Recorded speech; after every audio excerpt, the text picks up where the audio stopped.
Welcome to Headstones and Microphones, where we use AI to step into the past through a researched, first-person simulation of history's most interesting people. I am your host, Calvin. While we've added some creative storytelling, our goal is to inspire your own study of these fascinating lives. Now, let's meet our guest. Today, we are joined by a man who didn't just play golf. He attacked it with a smile and a flair that changed the game forever. For those who may somehow not know who you are you? Hola, Calvin. I am Seve Ballesteros. Some called me the matador of the greens, but I was just a boy from Spain who loved to hit the ball. We are so happy to have you, Seve. Let's go back to the beginning. When and where were you born?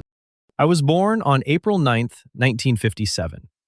My home was a beautiful little village called Pedreña in the north of Spain. It is a place of green hills and the salty air of the Bay of Biscay.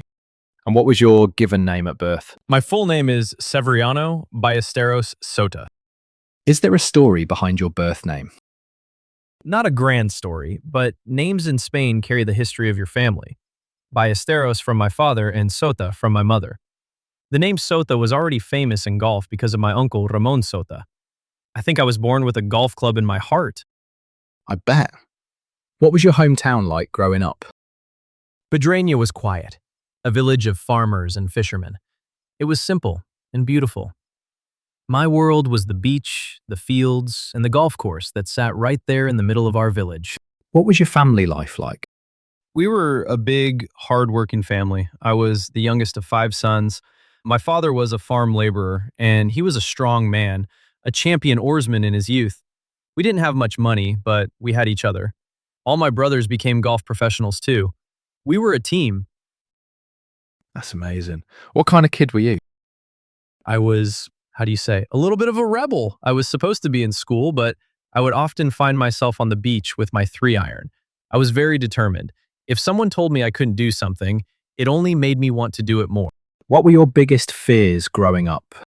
Perhaps the fear of not being able to provide for my family, or missing my chance to show the world what I could do. In Pedreña, if you didn't work hard, you didn't eat. That keeps you focused. What did you dream of becoming as a child? I wanted to be a champion. I used to listen to the stories my Uncle Ramon told about the Masters and international tournaments. I didn't just want to play, I wanted to be the best in the world.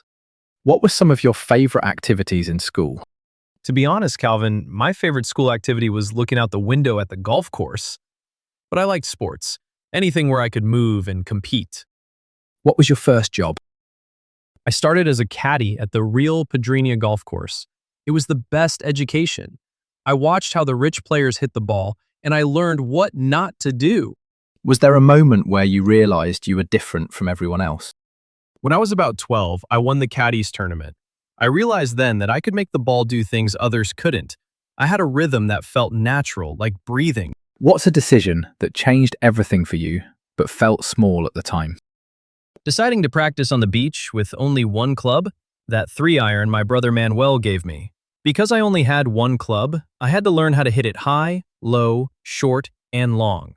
It taught me the creativity that saved me so many times in my career. What was your biggest break? The 1976 Open Championship at Royal Birkdale. I was only 19. I led for 3 rounds and finished second to Johnny Miller. Suddenly, the whole world knew the name Seve. What were your biggest struggles before success?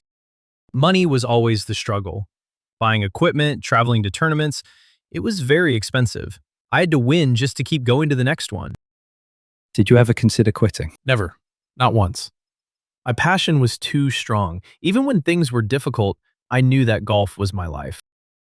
Were there any specific daily habits or routines that you feel are essential to your success?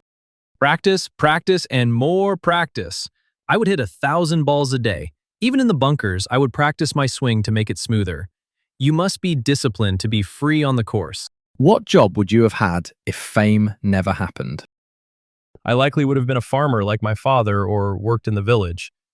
But I think I would have found a way to be near the sea. What was your life like before fame? It was simple. Working on the farm, caddying, and hitting balls into the sunset. There was a peace in that simplicity that I sometimes missed later. How did relationships change after success? It becomes harder to know who your real friends are. But my brothers and my family, they always kept me grounded. They knew Severiano, not just Sevi. Did fame bring happiness? It brought opportunity and the ability to help my family, which made me very happy. But happiness comes from the heart, not the trophies. What was the downside of becoming famous? The pressure. Everyone expects you to be a magician every single time you step on the tee. And the lack of privacy.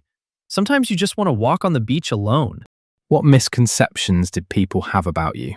Some thought I was arrogant because I was so confident. But it wasn't arrogance, it was a fire. I had to believe I could win, or I wouldn't have made it out of Padrinha. What was your darkest moment? When my back started to fail me in the 1990s. My mind knew what to do, but my body wouldn't let me do it. To lose your greatest strength is very hard. What past regrets did you carry that you spoke about? I wish I had taken better care of my body when I was young. I pushed myself so hard, and I used a lot of energy on small things. If I could go back, I would be a bit more gentle with myself. Tell me about a time when everything went wrong and how did you handle it? At the 1979 Open at Lytham, I hit my drive into a car park. People thought I was finished, but I just found the ball, hit it onto the green, and made the birdie. I didn't worry about the mistake. I only focused on the next shot.